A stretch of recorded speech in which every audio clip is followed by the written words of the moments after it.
So it's come to this. We're talking about American games. I am your man out of Japan, Jay Contra, and if you'd like to see exclusive videos about Japanese game collecting, you can head over to my Patreon. This is my collection of American GameCube games. Now, most of these are from my childhood, and some of them are not. Let me move these aside. We'll go through them one by one, and I will try, and I think I know the provenance of most of these. This is my original copy of Super Smash Bros. Melee. I had this when I was in middle school. Love the small disc. Love that the disc actually isn't that much different from the Japanese version as far as I can remember. And the manual looks great too. Now, in a previous video that I released not too long ago, I claimed that Super Smash Bros. Melee was inferior to the Smash Brothers that came out for the Switch. And I believe that is true still. But man, is this not a great game. I think I would recommend that even if you have Smash for the Switch, Smash Switch, you could get so much game out of this that even at $50, I feel like Super Smash Bros. Melee is still worth it. Next up, we've got, why don't we do Metroid Prime first? This is my copy of Metroid Prime that I also had when I was a kid, and I think it's a great game. I don't know, people talk about Metroid Prime all the time, about just how good it is. Ooh, that's interesting. Oh, what is that? What is that? What is going on here? I've had this in my possession for at least the last, when did this come out? 2003, probably 2002. So I've had this game for 18 years. I don't know what that is. This is going to be part just showing off the games as well as like a little audit to see what is even going on with these discs. I've heard that GameCube games are at heavy risk for disc rot. So that is something you have to be very careful with your GameCube games. Oh, Fusion. I've got the cartridge of that laying around somewhere. Oh yeah, you could connect Fusion to this. I completely forgot about that. You can get can't you get the Fusion suit in this game? It's just a little color variant. Yeah, links to Metroid Fusion for the Game Boy Advance. Now, here is my copy of Metroid Prime 2 Echoes. I bought this later on. See, I liked Metroid Prime. I cleared it when I was a kid, but I wasn't the biggest fan, so I did not go into Metroid Prime 2 immediately. I bought this a couple of years ago. I think it's expensive now. I remember buying it for $20. No weird ridges on this game. Oh boy, oh man, I'm gonna have to clean this off. I bought this just from some used media shop back in the day, 5 years ago, I want to say, and I have not yet played it. Oh, and here's some cool, I love the inserts. This is really why I want to do this, is just so that we can look at the inserts. We've got the manual here, all the different beams. I didn't realize there were so many different beams. There's a multiplayer in this game? Oh my god. And then notes. Remember when they had notes? What we got here? Metroid Prime Hunters. Oh, isn't this the DS game? Yeah. It is. I completely forgot that the GameCube oversaw the transition from the Game Boy Advance to the DS. Oh, and then he subscribed to Nintendo Power. Oh, hey, if you want to, can you even use that? I doubt it. Is Nintendo Power even still around? Man, I remember, I've actually been looking up old Nintendo Powers on eBay because I used to have loads of them, but I just remember because I moved around a lot when I was a kid, it just didn't make sense to hold on to them. So a lot of those have been thrown into the trash, very unfortunately, along with what I really want. Not so much, I don't really want Nintendo Power so much as I want my old copies of EGM. I've actually been trying to find some of them. There's one that's got Donkey Kong or Diddy Kong Racing on the cover. And that's $10 now. I was like, man, yep, my copy of, oh man. Yeah, I mean, look, I was a kid. I scratched these discs up, but that's because I played this so much. That's what happened. These games, they're not in mint condition, but it's because they're well-loved, well-played. So I do not mind. I've had this, bought this. I don't know if I bought this day one, but it definitely was there close to release. Oh yeah, don't remove the memory card while you're saving. Please don't do that. Just great. Mario Sunshine, I recently played this for the Switch still holds up. There's some rough patches. There's definitely that manta ray boss, but even then, it was annoying. I didn't find it particularly difficult, just really annoying. Now we move on to, yes, Resident Evil. Actually, I've got a couple of these 2-disc sets. I love that they've got the red and the black. I know it might be confusing because you're not sure which one is disc 1 and which one is disc 2, but I will take the red and the black discs any day. I think the Japanese version has like a blue disc. But Resident Evil, this is actually my first experience with Resident Evil. I did not play the ones on the PlayStation because I never had a PlayStation, but the remakes I thought were masterful, and I played this a lot. I ended up, if you beat it in there's a way you could beat it in 3 hours, and then you get a rocket launcher. Did that, loved it. Resident Evil 0, got this as a Christmas present. What is that? Oh, is it a 2-disc product? Oh, that has that on here too. I didn't even notice. Had a lot of fun with 0. I played 1 and enjoyed it, and then I loved Resident Evil so much. I loved the backstory. I loved that there was the evil pharmaceutical corporation that was pulling the strings behind all of this. Code Veronica. Oh yeah, I remember in Code. Oh well, this is even the novelization for mature readers. I don't know if I was a mature reader when I was 14 years old. Oh, and then these discs are red too. Let's see. Oh, product number 3. I remember playing a demo of this when I was a kid, but I never actually got the game itself. And I ended up buying this for, I think, $3. I think it's still, even today, very cheap. Ooh, what inserts do we get? Precautions booklet. What is in the precautions booklet for the... That's a lot. That's a lot of precautions. Eye or muscle twitching. Oh boy, uh-oh. No, it's probably just still being the times that we live in. Oh boy, what are we getting started? I thought the what do I want to say? The name of PN03, is it product number 3? Product number 3. I always loved that name, and this was to me when you're coming off of the N64 and you're seeing graphics that are like this, you're like, wow, it's so realistic. And I think that's why it was, to me, the most graphically impressive GameCube game that I saw at the time. Although I think there were some other games that I think you could very easily give that to. Like Wind Waker, which for some reason is $50 now, even though you could play the HD version on the Wii U. That's probably floating around for 20 or 30. Look, don't get me wrong. The original Wind Waker is an amazing game. And I highly recommend playing either this or the remake for the Wii U. And actually $50, yeah. That's the thing, is that even though all of these GameCube games are getting really expensive, they're not... You're going to get your money's worth out of it, I would say. Even for Paper Mario and the Thousand-Year Door, which is $100 now, that's a 40-hour game, as far as I can remember. It's been a while since I played it.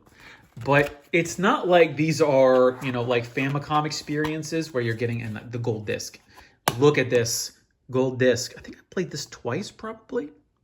Man, yeah, look at those scratches. My God. At least there's no disc rot, though. I've not seen any rusting of the metal plate.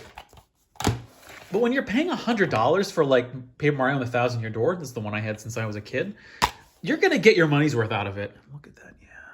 That's real good design. I love the mini discs. I wish I had completed. I'm gonna have to go over these with a cloth. I'm really hoping that's just dust or something on that. And then Origami Curse. That's the one that came out recently. Then there's a couple of other Paper Mario games that I haven't got into. There's Color Splash for the Wii U. But in terms of the RPGs, and I think what I really like about Thousand-Year Door and Paper Mario for the N64 is that they're just sort of no-nonsense RPGs, whereas the Mario and Luigi series for the Game Boy Advance and for the DS, there's just so much nonsense with those games that I can't wrap my head around. If you want a good classic RPG starring Mario, Paper Mario and the Thousand-Year Door is great. Also, you could probably just find this, let's just say off the back of a digital truck and play it on your Wii. Okay, yeah, so what I want to do is now I want to get to what happens when you let your friend borrow your GameCube games, because this is what happened to me. And Drew, if you're watching this, which I know you aren't, I want my discs back, because I got this when I pre-ordered Wind Waker, and now I don't have the disc anymore. I don't even have the one for the N64. I have it for the Japanese N64, but I don't have the American copy anymore. And now I can't play Master Quest. And I never even beat Master Quest. I just beat the original one. But this has also gotten weird, like $60 for what is a ROM port. And I'm guessing it's the only time that they actually localized. No, because they localized Master Quest for the 4 game, for the Zelda Collector's Edition. That was also released for the GameCube. So I only have this box. And also Tales of Symphonia. Drew got my Tales of Symphonia discs. And it's 2 discs. That's a 2-disc set. I don't have it anymore. I've got the Japanese copy. And yeah, that's probably the version that I would rather play. That much is true. Oh man, even just localizing this manual, that's a lot of text. I don't know. I don't think I even read this when I was a kid. I love talking about manuals, but you know what manuals should be? I feel like manuals should just be like concept art and cool art. Like I don't need a book. I don't need a book full of words. Just give me some cool art. That's really why I like having the manuals for all this old stuff, is just to look at the pictures. I mean, maybe that's because I'm really 7 years old. But then, Twilight Princess. I remember pre-ordering Twilight Princess back in, what was it, like 06? People thought I was crazy. I remember, and it's because actually Twilight Princess came out like a month later on the GameCube. I think it came out in December in Japan, or sorry, not Japan. So the Wii version came out in November, and then the GameCube version came out in December. And then I also, I remember when I was in Japan, I got someone on Facebook that I knew was getting rid of their American games that they had brought from America to Japan. And they just, for some reason, had a loose copy of Twilight Princess. They didn't even have the shell anymore, which is unfortunate, but I still picked it up. It was part of a bundle. I already had Twilight Princess, but I figured why not have a second copy? Because it was expensive even back then. And now even the CD itself, the mini DVD, is I think still worth $50. And the game itself is I think $70. Because this is, although the Wii U HD version is really good, this is the OG Twilight Princess. Move that aside. What else have we got? This also, don't confuse the focus. 13. This is a weirdly expensive game in Japan. I don't know why.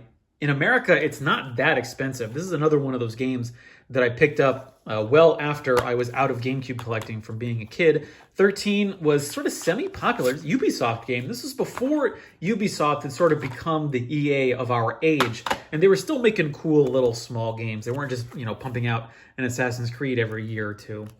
This is something that I picked up, but I still haven't played. And is this the one that's got is David Duchovny the voice of this? Or am I thinking of something else? I must be thinking of another game. I thought it was a cel-shaded game, but maybe it's this game. Dargao? Is that something French? Dargao? I don't know. Okay, let's put you away. It doesn't say it's starring David Duchovny, who is 13. I wonder if this website is still active. I wonder if Ubisoft, in Japanese, Ubisoft is actually UBI Soft. Oh yeah, all right, here we go. These are all games that I bought relatively recently, and I mean in the last 5 years. Here's 007 Everything or Nothing.